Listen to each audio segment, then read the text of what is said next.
Milk truck restoration. Kunal गांव में अपनी साइकिल से दूध बेचने का काम करता था। इससे उसे कुछ खास पैसे नहीं मिलते थे। एक बार वो दूध बेचने जा रहा था कि उसे रास्ते में एक साधु बाबा मिलते हैं। वो साधु बाबा उसे कहते हैं, बेटा, मुझे जरा आगे के गांव तक छोड़ दोगे? हाँ हाँ बाबा, क्यों नहीं, आइए बैठिए मेरी साइकिल पर। इस तरह कुणाल साधु बाबा को आगे की गांव में अपनी साइकिल से छोड़ देता है।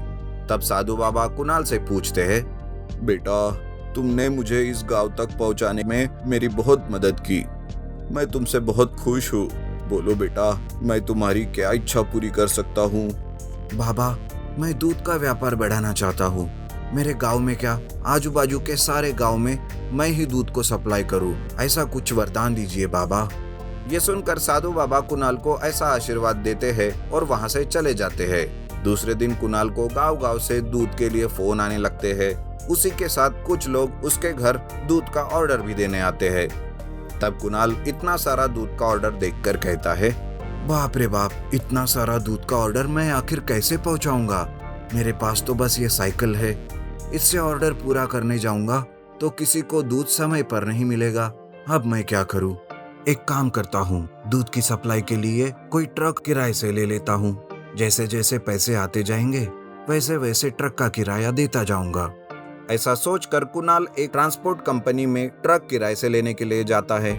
वहां जाकर वो उस ट्रांसपोर्ट कंपनी के मालिक से कहता है, सर जी, मेरा एक दूध का बिजनेस है, लेकिन मेरे पास ऑर्डर बहुत ज्यादा होने की वजह से मैं वक्त पर उन ऑर्डर्स को पूरा नहीं कर पा रहा हूँ। इसके लिए क्या मुझे आप एक मिल्क ट्रक किराए से दे सकते हैं? कुणाल की ये बात सुनकर वो ट्रांसपोर्ट मालिक कहता है, अरे लेकिन तुम हो कौन? और वैसे भी मिल्क ट्रक किराए से लेने के लिए लाख रुपए डिपॉजिट रखना पड़ता है मेरे पास। अगर तुम्हारे पास पैसे है तो मैं तुम्हें ट्रक देता हूँ, अगर नहीं है तो जाओ यहाँ से। खैरात में मैं कभी कोई चीज नहीं देता। देखिए सर जी, मेरे पास बहुत सारे ऑर्डर्स है।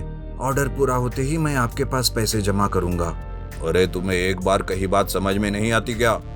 मैंने बोला पहले पैसे, उसके बाद किराए से ट्रक दूंगा। जाओ यहाँ से। वहां से निकलकर कुणाल बहुत परेशान हो जाता है। तभी उसे उस बाबा की याद आती है जिन्होंने उसे दूध के ऑर्डर्स दिलवाए थे।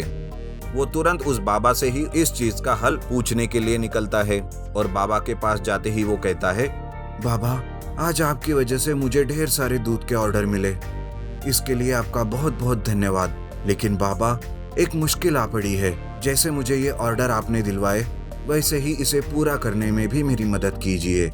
अरे बेटा, मैं तो किसी की भी एक ही इच्छा पूरी कर सकता हूँ और वो मैंने पूरी कर दी। अब आगे क्या करना है वो तुम्हें ही सोचना पड़ेगा। कुणाल साधु बाबा की ये बात सुनकर उदास हो जाता है। उसका उदास चेहरा देखकर साधु बाबा उसे कहते हैं, बेटा, इस तरह उदास मत हो। इसका मेरे पास एक उपाय है। पास ही के गांव के एक नदी में पुराना ट्रक पड़ा हुआ है। हो सके तो तुम उसका रिस्टोरेशन करके उसे दूध के ट्रक में बदल दो। तुम्हारी सारी समस्याएं दूर हो जाएगी बेटा। कुणाल साधु बाबा को प्रणाम करके नदी के पास जाता है। तब सच में वहां नदी में एक पुराना ट्रक पड़ा हुआ रहता है। कुणाल एक जेसीबी बुलाकर उस पुराने ट्रक को बाहर निकालता है और उसे अपने दोस्त मैकेनिक के पास ले जाता है और उससे कहता है, अरे गणेश, क्या तुम इस ट्रक का रिस्टोरेशन करके इसे एक बड़े मिल्क ट्रक में बदल दोगे? और हाँ, ये काम तुम्हें जल्द से जल्द पूरा करना होगा। अरे कुणाल, तुम इसकी चिंता मत करो, मैं अभी से इस ट्रक के रिस्टोरेशन के काम में लग जाता हूँ। इस तरह कुणाल का दोस्त उस ट्रक का रिस्टोरेशन करने के लिए शुरू कर देता है। कुछ ही दिनों में उस ट्रक को वो मिल्क ट्रक में बदल देता है। कुणाल अपने बड़े से मिल्क ट्रक को देखकर बहुत खुश हो जाता है और वो जहाँ जहाँ उसको ऑर्डर मिलता है वहाँ वहाँ दूध सप्लाई करने जाता है। इस तरह से कुणाल को काफी अच्छे पैसे मिलने लगते हैं। तब कुणाल अपने पिताजी से कहता है, पिताजी, देखिए मेरा मिल्क ट्रक। आज से हमारे पास पैसों की कोई कमी नहीं होगी। अरे वाह बेटा, सच में काश आज तुम्हारी माँ जिंदा होती तो तुम्हारी ये सफलता देख के बहुत खुश हो जाती बेटा। पिताजी, पैसे ना होने की वजह से मैं माँ का इलाज ठीक से नहीं कर सका, लेकिन पिताजी, मैं आपका सही इलाज कराऊंगा। आपको मैं कुछ भी नहीं होने दूंगा। इस तरह कुणाल आए हुए पैसों से अपने मिल्क का बिजनेस बहुत अच्छे से संभालता है और उसे जल्द ही पैसे भी मिलने लगते हैं। वो पिताजी का अच्छे से इलाज भी करवाता है। और अपना दूध सप्लाई का काम भी बड़ी ही मेहनत और ईमानदारी से करने लगता है। Magical brick super स्पीडो car. Sunil ईंट की भट्टी पर काम करता था। वो बहुत ही मेहनती और ईमानदार आदमी था। वो अपने मालिक का काम बड़े ही वफादारी से करता था। इसी वजह से मालिक भी सुनील पर बहुत खुश था। एक बार सुनील अपने काम के लिए जा रहा था कि तभी उसका बेटा राजू भी अपनी साइकिल से बाहर जा रहा था। तब सुनील उसे कहता है, अरे राजू, तू कहाँ जा रहा है सवेरे सवेरे? अरे पिताजी, कॉलेज जा रहा हूँ मैं। अरे संडे को भी भला कोई कॉलेज रहता है क्या?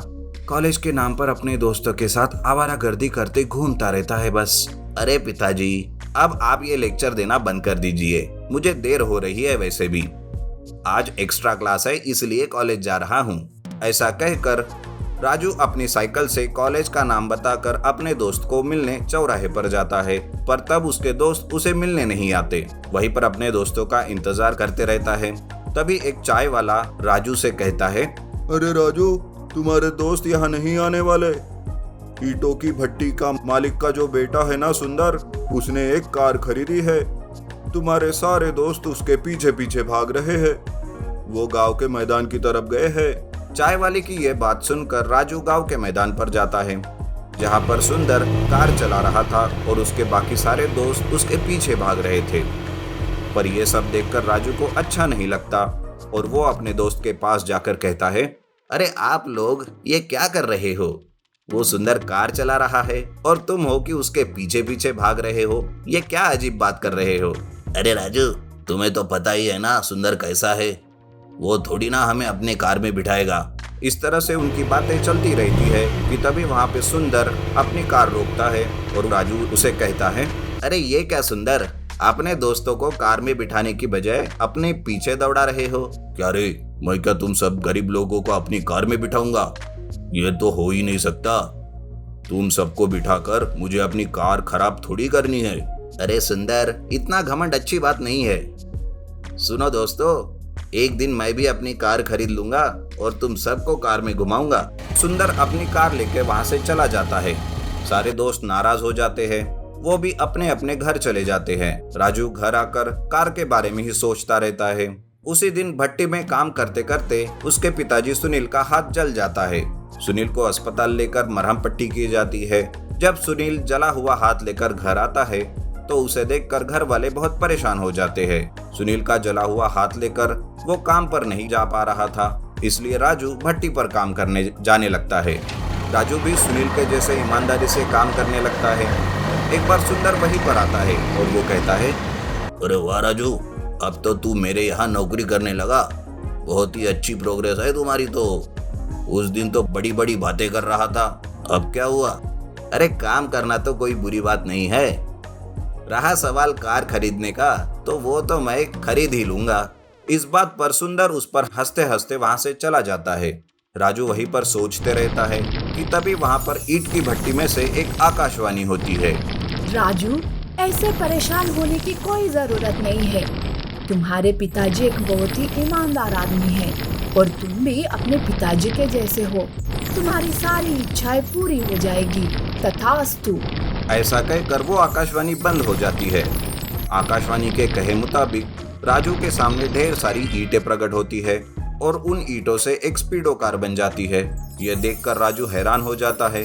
तब फिर से आकाशवाणी से आवाज होती है, राजू, ये एक मैजिकल ब्रिक स्पीडो कार है। इसे ना तुम्हें पेट्रोल डीजल का खर्चा होगा और ना ही कोई मेंटेनेंस का। इससे तुम अपने दोस्त सुंदर का भी घमंड तोड़ सकते हो। ये सुनकर राजू बहुत ही खुश हो जाता है और सारा काम खत्म होने के बाद वो अपनी मैजिकल ब्रिक स्पीडो कार से अपने दोस्तों के पास जाता है और उन्हें अपनी कार में बिठाकर सारा गांव घूमने लगता है।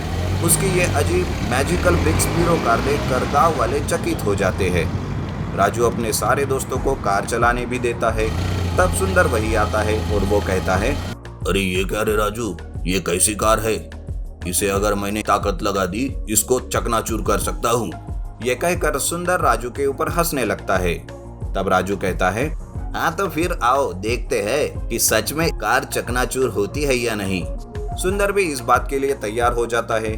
दोनों भी अपनी अपनी कार लेकर एक दूसरे के सामने खड़े हो जाते हैं और तेजी से एक दूसरे की तरफ बढ़ने लगते हैं। सुंदर को पूरा यकीन था कि राजू की ब्रिक्स कार एक ही झटके में टूट जाएगी। धीरे धीरे वो दोनों एक दूसरे के चक्कर लगाने लगते हैं और राजू मौका देखकर सुंदर की कार को टक्कर मार देता है। टक्कर मारते ही सुंदर की कार टूट जाती है। सारे दोस्त राजू राजू करके चिल्लाने लगते हैं और सुंदर के ऊपर हंसने लगते हैं। सुंदर की कार का बहुत नुकसान हो जाता है, जिस वजह से उसके पिताजी उससे वो कार छीन लेते हैं। उधर राजू की कार बिल्कुल ठीक ठाक रहती है। कुछ ही दिनों में सुनील का भी हाथ ठीक हो जाता है और वो फिर से काम पर जाने लगता है। इस तरह से राजू अपनी पढ़ाई पूरी करके मैजिकल ब्रिक्स कार चलाकर अच्छे पैसे कमाने लगता है।